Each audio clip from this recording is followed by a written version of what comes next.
So I'm going to help redefine what a people person is, and then we'll answer why it even matters. So there's three different types of people. The T1s, or a type 1, are those traditional, outgoing, affable, friendly, great communicators. They're charming, they're funny, whatever it is. They're the great networkers in the room, generally speaking.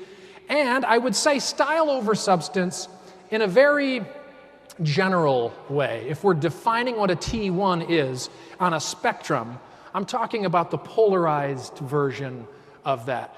And this is a guy who thinks he's a people person, but lacks this depth that we're talking of.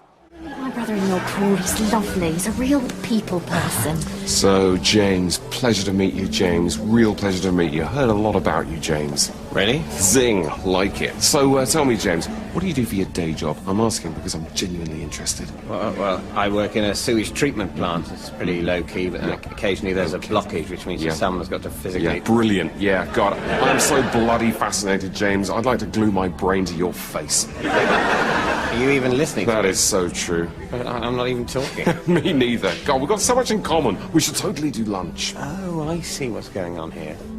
What? You think you're good with people? Sorry. It all makes sense, the fake matiness, the rapey arm touching. The way you keep using my name in a way that makes me feel oddly violated. It's called people skills. Well, I'm sorry to have to break this to you, mate, but these people skills you seem so desperate to thrust at me just make you seem weird and a bit scary. No offense, but in a party situation, you seem about as relaxed and friendly as a serial killer doing a police interview while still wearing his last victim's skin. By the way, if you haven't really given British humor a try because you think, it's not my cup of tea, so to speak, these guys are actually quite accessible and really rather funny. But get the idea there is that often we put on these T1 characteristics of being a mate with someone and reaching out and being friendly and cheerful, but it lacks certain substance and it comes off as very phony and obviously very offensive. The key with a type 1 person is that they're good with people. That's generally what you get as a good with people person. A type 2 then is going to be somewhere down the opposite side of the spectrum, right? A type 2 then is a little more antisocial, perhaps a little shy, clinically so perhaps, but they really do care about other people. So where they might not have the outward skills internally, they love people. So where T1s are good with people, T2s are good to people. And by the way, just a quick example, antisocial in 1990 looked something like this. Some of you may remember this guy who's kind of just shutting out the world. Today it hasn't changed much. It's just the sizes have reversed, really.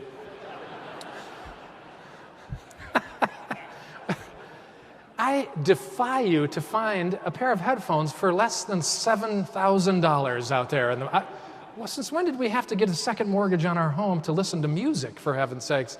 Why does this even matter? Well, here's why. Real people, T3s, end up over the course of a lifetime making more money, getting promoted faster, closing more business deals, maintaining longer relationships and better relationships, enjoying a greater social life, making more and better friends. The bottom line is they live longer and healthier and happier lives. In an organizational sense, do people matter? Yeah, you take a bunch of people who are committed to caring for others, who put people first, and you build a strong culture around that, and you see things like revenue growth and stock appreciation kill other organizations that simply don't care or don't focus on it at all. Well, how do you do it? That's the point here.